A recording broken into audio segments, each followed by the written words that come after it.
केला बेचने वाली चुड़ैल। एक बार की बात है, जादूपुर नाम के एक गांव में करतब दिखाती एक औरत एक रेड्डी के लिए गांव में आती है। आइए आइए मेहरबान कदरदान, खाइए रोहड़ा के ताजे ताजे केले। कभी खाए नहीं होंगे ऐसे केले, पीले पीले केले खाइए। ये कहकर रोहड़ा हाथों में 4 केले लिए उन्हें सर्कल में जोर जोर से हवा में उछालती हुई करतब दिखाती है, जिसे देखकर आसपास के सारे बच्चे अपने अपने मम्मी पापा से उस औरत के पास जाने की जिद करने लग जाते हैं। पापा, ऐसा तो सर्कस में बॉल से होता है ना, ये आंटी तो केले से कर रही है। चलिए ना पापा, देखते हैं। रोहड़ा एक पतली सी तार पर चलती हुई केलों से करतब दिखाती है। आते जाते सभी लोग बाहर रुककर उसके करतब देखते हैं और वाह वाही करते नहीं थकते। जैसे ही एक आदमी पास आकर उसे पैसे देने लग जाता है, तब वो कहती है, अरे नहीं नहीं साहब, मैं करतब तो बच्चों के मन को बहलाने के लिए करती हूँ। धंधा तो मेरा केले का है। पीछे देखो मेरी रिड्डी, जो भी मेरे केले खाएगा मेरी तरह चुस्त दुरुस्त और तंदुरुस्त हो जाएगा। पता चलता है क्या कि मेरी उम्र 55 की है। अरे पर ऐसे ठंड के मौसम में कोई केला क्यों खाएगा?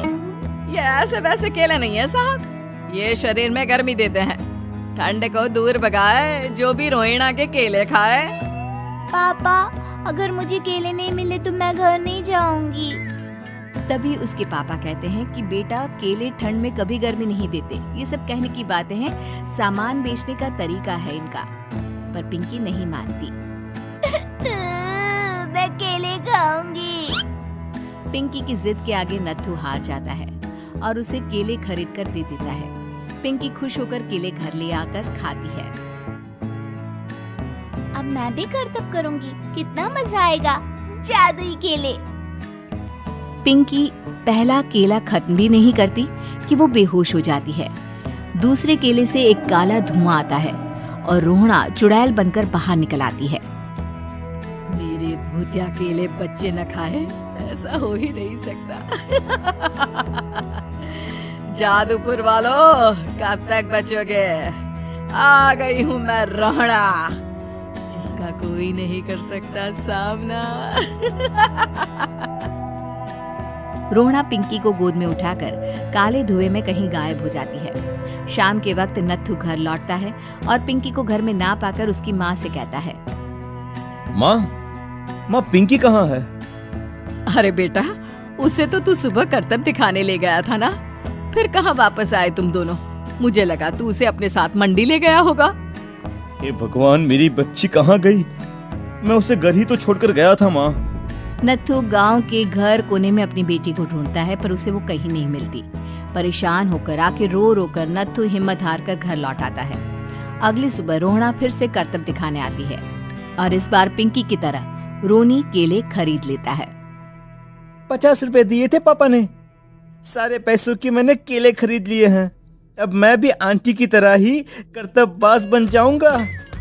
यही सोचते हुए रोनी केले खाता है और पहला अकेला केला आधा खत्म भी नहीं करता कि चुड़ैल उसके सामने आ जाती है।